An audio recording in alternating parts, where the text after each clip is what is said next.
अगर गरीबों की मदद करना अपराध है तो मैं ये अपराध हमेशा करता रहूंगा। ये शब्द उस व्यक्ति के हैं जो व्यक्ति आज की तारीख में राहुल गांधी की सेना में एक ऐसा सिपाही है, पूछिए मत। वो निर्दलीय सांसद है, बावजूद उसके वो हमेशा राहुल गांधी के हक में आवाज उठाता नजर आता है। वो कांग्रेस को मजबूत करने के लिए प्रयास करता भी नजर आता है। आप समझ गए होंगे, बात हो रही है पप्पू यादव की। और आज की सबसे बड़ी खबर यह है पप्पू यादव से जुड़ी हुई कि उन्हें इनकम टैक्स का नोटिस मिला है। नमस्कार, मैं स्वप्निल और आप मुद्दा देख रहे हैं। दोस्तों, आगे बढ़ें उससे पहले एक छोटी सी अपील है। मुद्दा इन दिनों एक गंभीर आर्थिक संकट से जूझ रहा है। एक तरफ हमारे मेन बैंक अकाउंट फ्रीज चल रहे हैं, तो दूसरी तरफ हमारे 2.5 साल पुराने चैनल को हमसे छीना जा चुका है। ऐसे में आपसे गुजारिश है, यदि आप चाहें, यदि आप सक्षम हो, तो छोटी छोटी मदद मुद्दा की जरूर कीजिएगा। इसके लिए आप स्क्रीन पर दिख रहे QR कोड या फिर के नीचे दिख रहे UPI नंबर का इस्तेमाल कर सकते हैं। अब आगे बढ़ते हैं। सबसे पहले आपकी स्क्रीन पर पप्पू यादव का एक ट्वीट है। पप्पू यादव ने खुद इस बात की जानकारी दी और कहा, मुझे इनकम टैक्स का नोटिस मिला है। बाढ़ पीड़ितों की मदद में रुपए बांटने को अपराध बताया गया।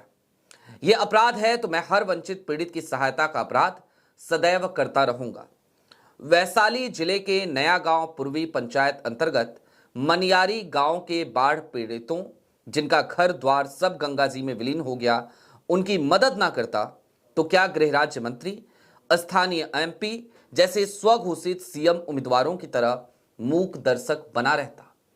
इसके साथ ही साथ उन्होंने जो नोटिस उन्हें मिला उसको अटैच भी किया और इस नोटिस के दूसरे पन्ने पर साफ साफ लिखा हुआ है, it has come to the notice of the undersigned that on 9/10/2025 you illegally distributed cash amounts ranging from 3,000 to 4,000 per person amongst the flood affected residents of Maniyari village under Naya Gaon East Panchayat district Vaishali. और उन्हें notice भेजकर यह कहा गया कि भाई अब आइए जरा आ करके जवाब दीजिए। नोटिस ऑफ विटनेस उनको थमा दिया गया। अब ये क्या है, क्यों है, जरा उसको समझे उससे पहले कुछ चीजें और समझने की जरूरत है। बिहार एक ऐसा राज्य है जहां पर हर साल सुर्खियां बनती हैं बाढ़ की। गंगा जी का प्रकोप हर बार बिहार वासियों को झेलना पड़ता है।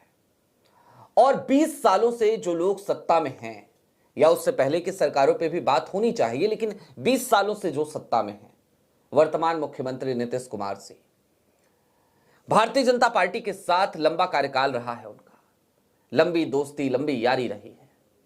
उसके बावजूद आज की तारीख में यदि एक निर्दलीय सांसद लोगों की मदद कर रहा है, तो जरा सोचिए कि उसके पास नोटिस भेज दिया जा रहा है।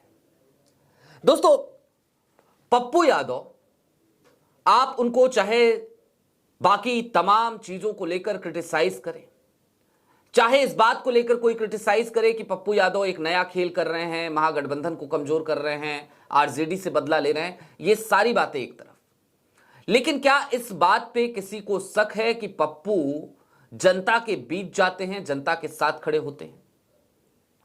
अपने इलाके से बाहर जाकर, अपने पूर्णिया से बाहर जाकर भी बिहार के लोगों की मदद करते नजर आते हैं।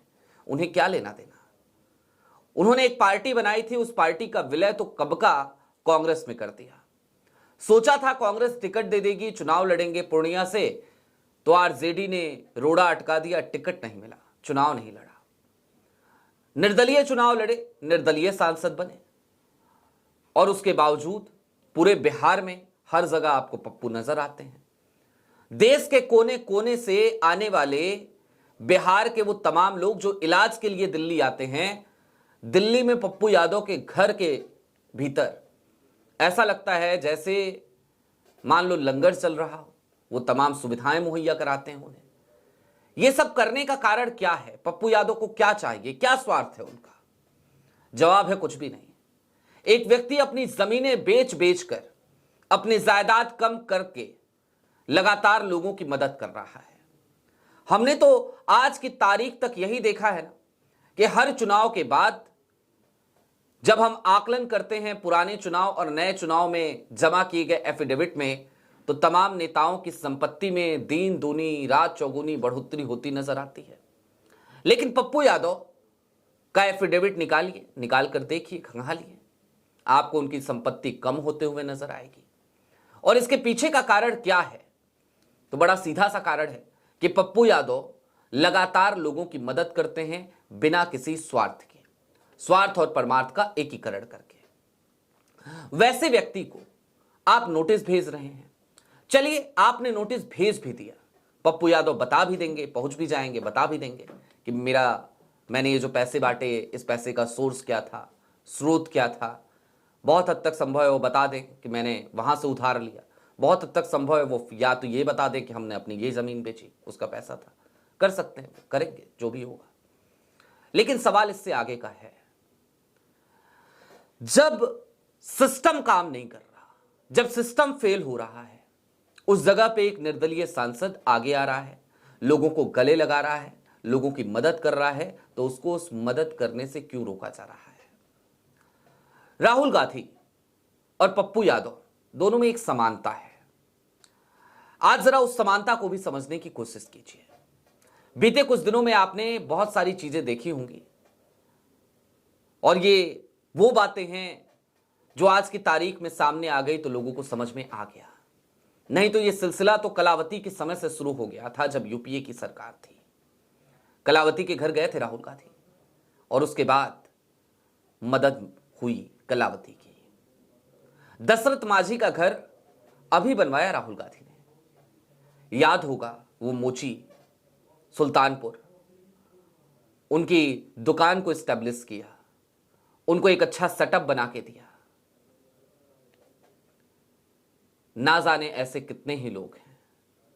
कर्ज में डूबा हुआ एक सब्जी विक्रेता जो फूट फूट कर रोने लगा था, राहुल गांधी ने उसे अपने घर बुलाया, मुलाकात होती है और उसके बाद उसकी सारी समस्याओं का समाधान हो जाता है, उसे कर्ज से अपने मुक्ति मिल जाती है।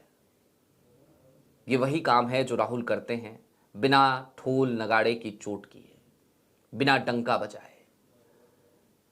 किसी को नहीं पता राहुल ने किसको क्या दिया, लेकिन राहुल ने सबको सब कुछ दिया, उनकी समस्याओं का समाधान करके दिया। पप्पू यादव भी कुछ उसी तरीके से काम करते हैं, लोगों की मदद करते हैं।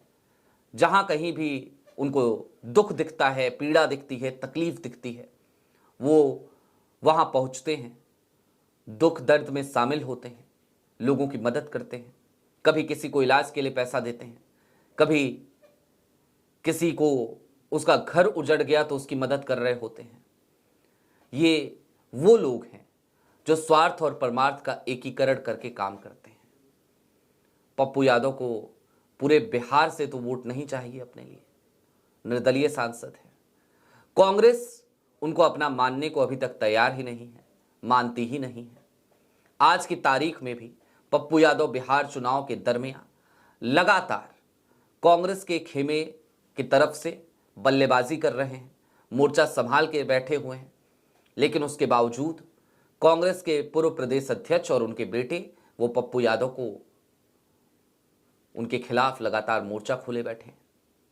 कृष्णा अल्लावरू और राजेश राम, ये दो नेता, इन दो नेताओं के खिलाफ भी कांग्रेस में क्या चल रहा है हम लगातार आपको बता रहे हैं। खैर, हम थोड़ा सा दिग्भ्रमित जरूर हो गए, लेकिन सच तो यही है और सवाल आज यही पूछना है, और यह सवाल मोदी सरकार से पूछना है कि जनाब, यदि आप मदद नहीं कर सकते, यदि आपके सहयोगी, आपके संगी साथी, वर्तमान मुख्यमंत्री वो मदद नहीं कर पा रहे, तो फिर अगर एक निर्दलीय सांसद ने उसका जिम्मा उठा लिया, उसने मदद कर दी, तो क्या ये कोई गुनाह है? हो सकता है आपकी नज़र में ये गुनाह हो, लेकिन सोचने और समझने की ज़रूरत तो ये है कि मोदी जी, यदि आपका सिस्टम ठीक से काम कर रहा होता तो किसी निर्दलीय सांसद को अपनी जायदाद बेच बेच कर, लोगों से कर्ज ले लेकर बिहार के लोगों की मदद करने की जरूरत नहीं पड़ती। बिहार के लोगों को पप्पू यादव के सामने झोली या हाथ फैलाने की जरूरत भी नहीं पड़ती। लिहाजा अपने उस सिस्टम को दुरुस्त कीजिए, वो ज्यादा जरूरी है। अब 20 साल में क्या हुआ क्या नहीं हुआ, बातें बहुत हो गई। आप फिर से चुनाव में हैं, देखते हैं आगे ये सिस्टम दुरुस्त होता है या नहीं होता। अभी के लिए दीजिए इजाजत। ऐसे ही तमाम अपडेट्स, तमाम डेवलपमेंट्स के लिए जुड़े रहिए मुद्दा के साथ। चलते चलते फिर वही अपील, चैनल पे नए हो तो सब्सक्राइब करते हुए जाइएगा, सक्षम हो तो छोटी छोटी मदद मुद्दा की जरूर कीजिएगा। बहुत शुक्रिया।